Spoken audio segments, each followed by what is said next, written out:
This is a video that I've been waiting to make for quite some time. And actually, I don't know why I didn't make it earlier, because it seems like such a really interesting subject in the first place. André to Liverpool from Fluminense, the young Brazilian profiles so interestingly, and everything about him screams, profile me, right? Welcome back to the Lawrence McKenna channel. If you haven't already hit subscribe, it's okay. Later on in the video, you can do it if you like it. If not, just stick around. Look at where I think André fits into the team. That's my level of software right there.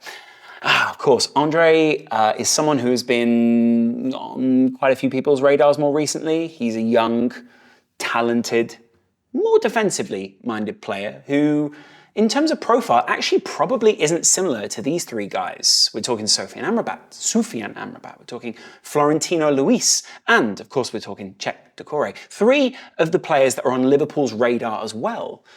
Those guys all a little bit different, actually profile almost closer to a Caicedo than they do an André.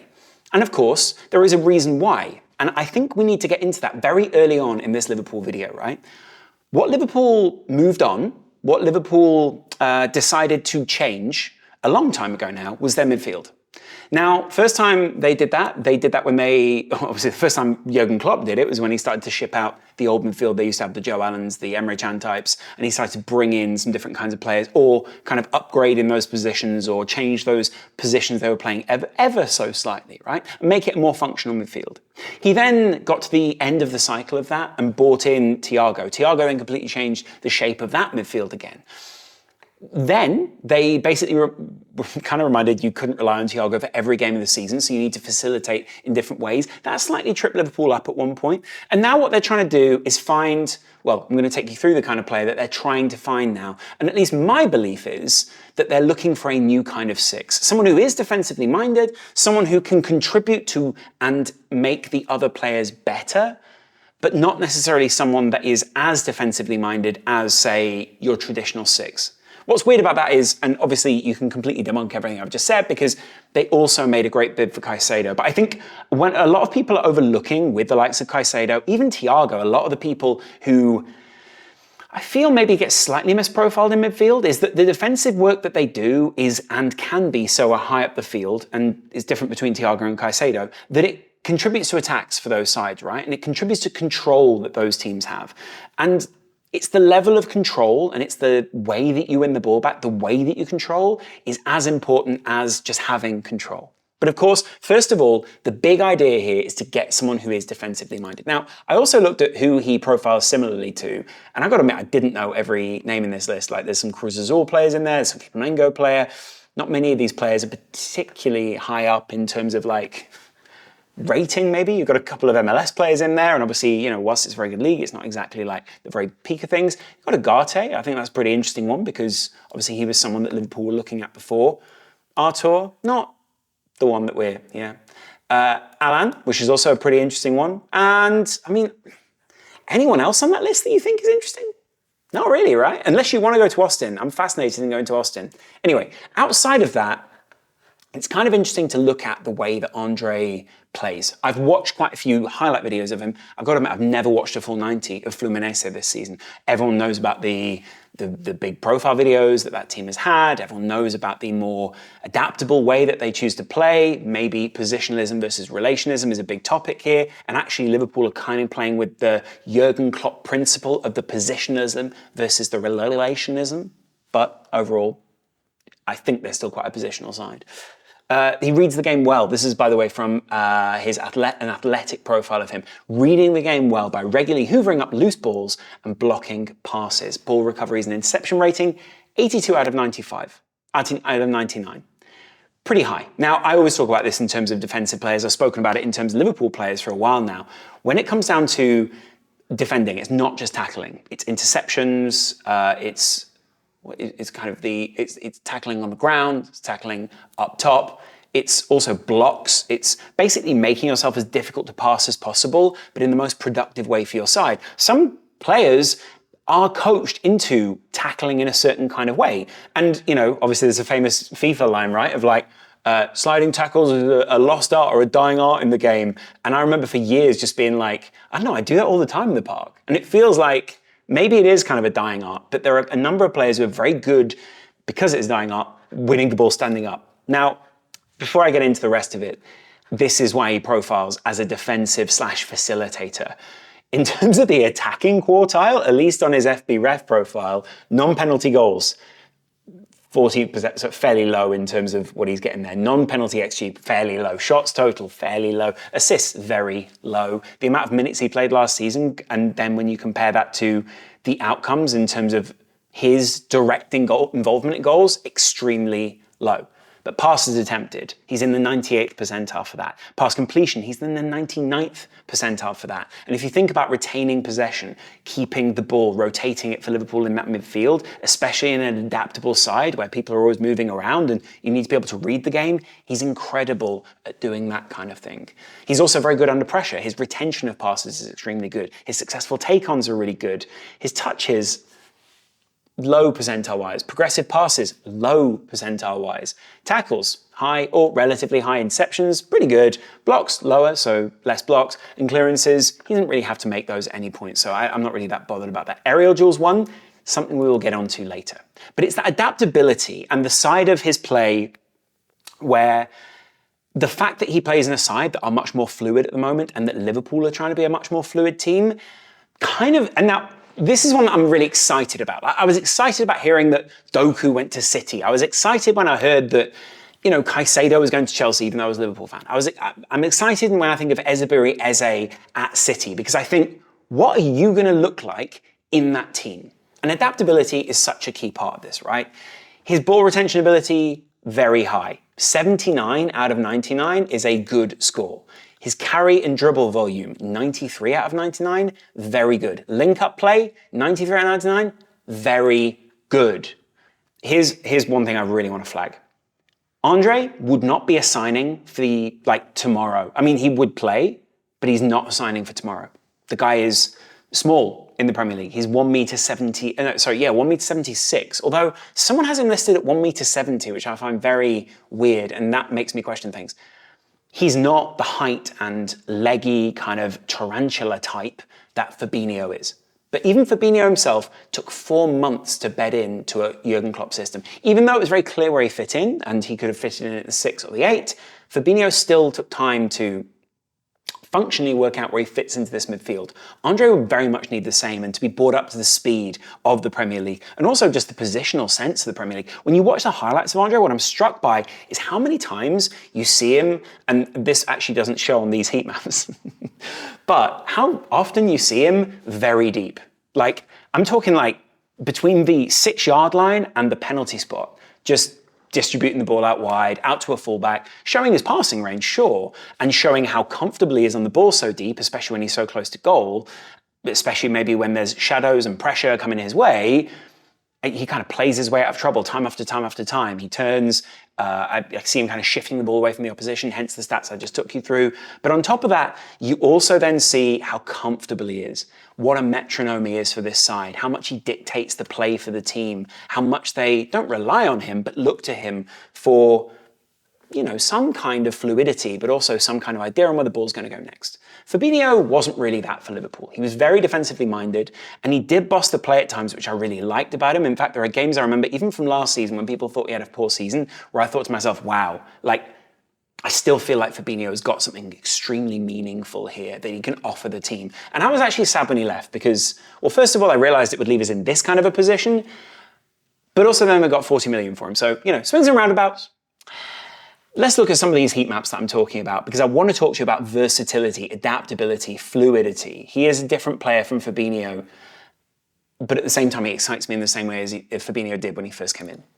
This was just from this was actually a Copa Libertadores game. They're attacking the other way, so they're attacking down.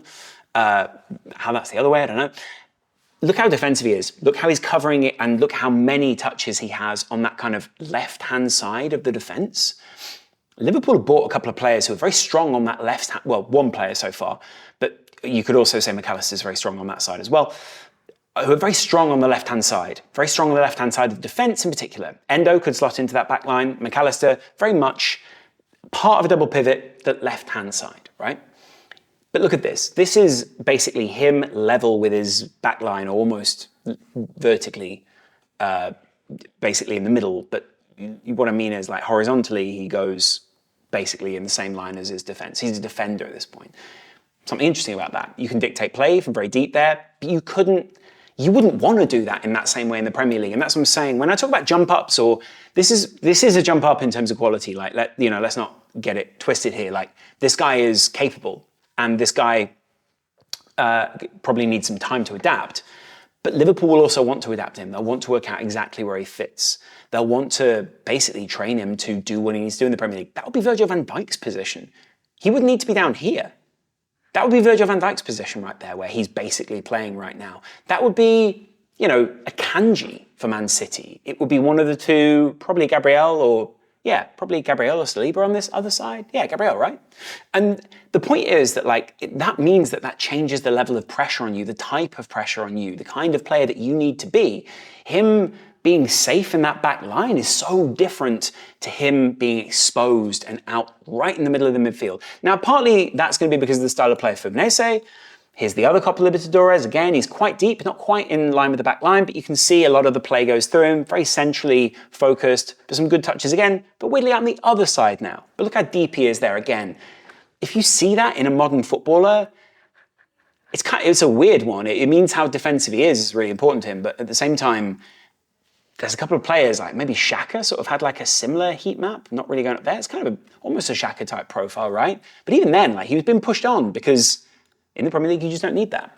And then this is a game I was fascinated with, right? I think this was actually his last game. I don't 100% remember off the top of my head, but this is him being all over.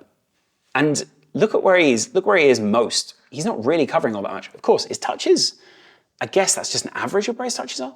But in terms of where he is there, because actually he's much more progressed. Could he be an 8? Could he be that rotating 8? Could he be one of those rotating midfielders that Liverpool are currently looking for to try to, A, confuse the opposition, be more adaptable, work out, hey, well, if we move André down the field, McAllister can come back and sit back and be next to someone like Trent Alexander-Arnold. But also, if we bring Szoboszlai back on the other side, then we've got someone like André who can loop forward and get into these kind of positions, hook up with a Salah, hook up with a Akpo, hook up with whoever it is, maybe even a Trent, enabling someone like him, right? Bear in mind, that number 2 right here, that could be Trent Alexander-Arnold. Look at that. By the way Fluminense play is just really fun to watch. Positional football, my God, are we underserved I just want to see more of the relationism in the Premier League, but I guess positionalism sometimes trumps that just due to the way that we play and the intensity also with which we play. Anyway, there's a whole other conversation for that. Is height a problem? I've underlined it here. He's 1m76, possibly so. If you're going to sit at the base of midfield, you're going to be expected to win a lot of headers. They just bought Endo. I'm not saying that Endo is small, but he is almost 10 centimetres smaller than me. That's almost a whole head. My head is big. Born July 16th, 2001. He's still very young. He's still learning the game. Doesn't have many minutes under his belt. People were telling me, hey, Lavia doesn't have many minutes in the Premier League. Well, this guy even has even less minutes in the Premier League, and he's only just about leveling out with where Lavia played minutes in the Premier League in terms of where he has played for Fluminense.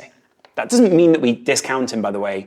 A 5'9", 170-pound guy can be just as strong as anyone else. I was having this argument about Thiago the other day, how he imposes himself on other people. Obviously, if you've got a big person like Kanate coming towards you, sure, that is imposing. But on the other side of that, if you've got someone who's small, scrappy, wants to win the ball back, his low center of gravity gives him a whole other series of advantages.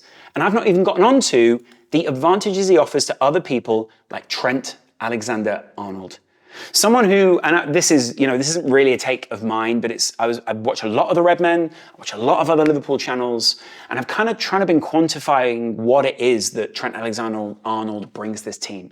Leadership, vice-captaincy, versatility is another one of those things. Wondering and adaptability, the unpredictability for the opposition that Jurgen Klopp probably loves.